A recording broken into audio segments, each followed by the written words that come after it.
Welcome to Rabid Noise on Rabbit Radio, proudly supported by RW Promotion. That was Mechanical Holocaust by Rad Thrash crossover band Disintegrator. And joining me on the program tonight from the band is frontman Rad Thrashlee. What's happening tonight, man? Oh, we just finished up Jam, man. It's pretty awesome. Working on some new tracks for the next record. Awesome. Well, you recently released a 7-inch split EP with Vermark, called Stolen Thoughts. When most bands are releasing their stuff digitally, what made you want to go the other way and do the old vinyl? Well, I myself really didn't want to do it, actually, funnily enough. But my bass player is a huge vinyl collector. And, he comes straight from the grind punk power violence school of thought. And he's like, if it's not out physically, it shouldn't be out at all.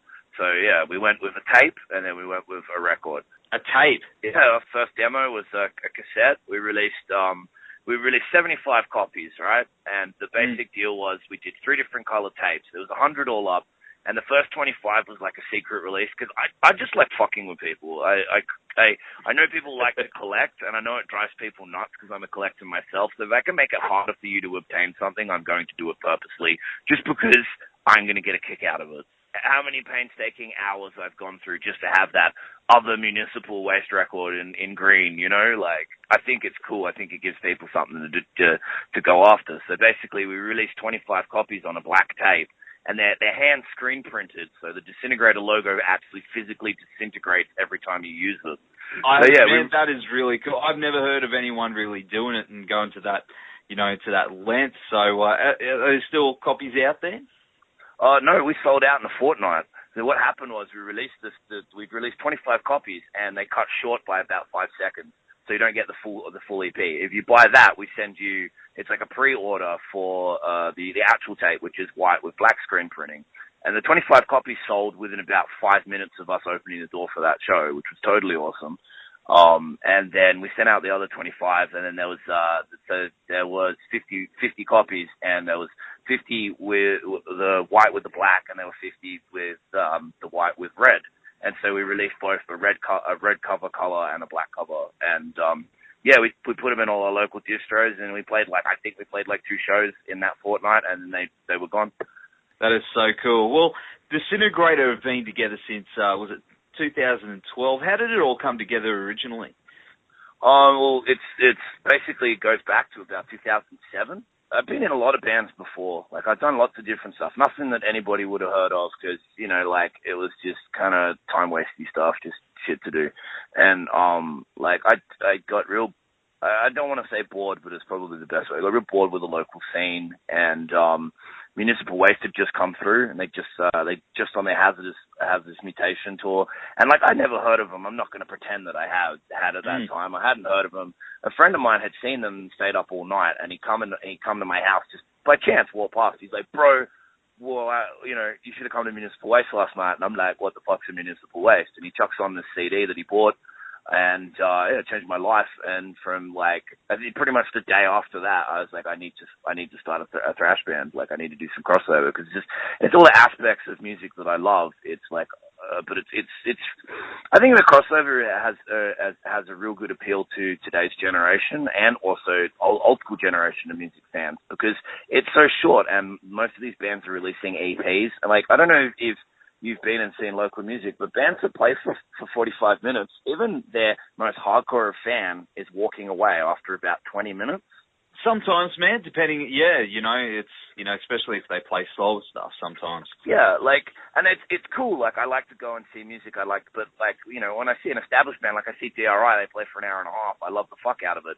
If I see any other band play for that long or anywhere over 20 minutes, I think it's a hindrance more than anything. But that's what really appealed to me with crossover because I feel that the world has got a shorter attention span. People are paying less attention to things because their phone's going off. They've got, 3 different types of social media happening and they can be everywhere at once and not necessarily at a live gig. So, we have a strict rule. We've never played longer than 15 minutes and we're never going to. We just want to get there on stage, play absolutely as fast as we can. If we can play faster than our record and get done in 9 minutes, we'll do it. And I'd rather leave people gagging for more, going, you guys were sick with a good taste in their mouth, than overdo it. I think, like, you know, I read recently an interview with Phil Anselmo from Down, and he was saying that he doesn't want to release anything but EPs anymore because he feels that people have a shorter attention span. And I got put onto it by my mate who was like, hey, man, Phil's talking about what you've been talking about since 2008. And I feel that that's kind of the pulse of the music industry. Things are going to get shorter. Like, you know, obviously people are using digital downloads more, and it's a great way to get yourself out there. But, like, I just don't think people have the attention span. And for the best part, like, I don't even really listen to a whole record anymore. I'll listen to a record maybe 3 or 4 times, and then I'll stick all my music on shuffle again. Like, you know, that's it. People have a shorter attention span, and people want to do stuff. Like, I love going to shows, and young me, like, I'm 32 this year. I'm an old, like, young me, I would go to a show. I'd be the first person there, and I'd be the last person to leave. And now I'm watching people, unless the headline band is a major draw, I'm watching people leave. You know, leave the shows, and watching people get complacent and bored with what's going on, and it makes me want to fix it, because I don't think live music is dead. I think live music is very much alive, but I think that bands that just overplay, it's just really killing it for people. Well, I first met you by chance on a Facebook page talking about Ninja Turtles, and for me personally, yes, my love of metal and Turtles are one and the same. So what came first for you? Well, obviously, love of Ninja Turtles. I mean, you really got to look at this in a really logical way, though. Like, anything that was done in the mid-'80s, thrash was popular. Everything had a thrashy tone to it. Mm-hmm. Like, you can't pick up the SNES game and tell me that the music from Contra isn't thrash metal. You can't watch, like, Street Sharks or Ninja Turtles. You know, like, Street Sharks is like a thrash metal intro with a jazz bridge. Like, it's kind of like the embodiment of metal. So I guess, like, being a kid growing up in that time period, it was just always around me. And then when I actually realized where all these sounds had come from, I was like, holy shit. Like, you know, like, I used to watch Transformers, and, like, I got into Beast Wars. I'd, like, piss-balled home from school to watch Beast Wars. I had to watch it. And you watch the opening intro to Beast Wars, and it's a Megadeth riff.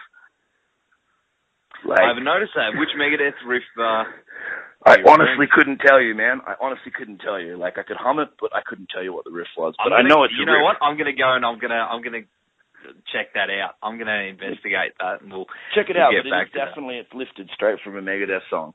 I'm sitting there one day, and I'm like, I'm a metalhead. I didn't mean it for it to happen. I didn't go actively seeking it. It's just everything that's sort of in my culture and everything that's around me. Like, I love Spider-Man. I have a Spider-Man tattoo on the back of my leg.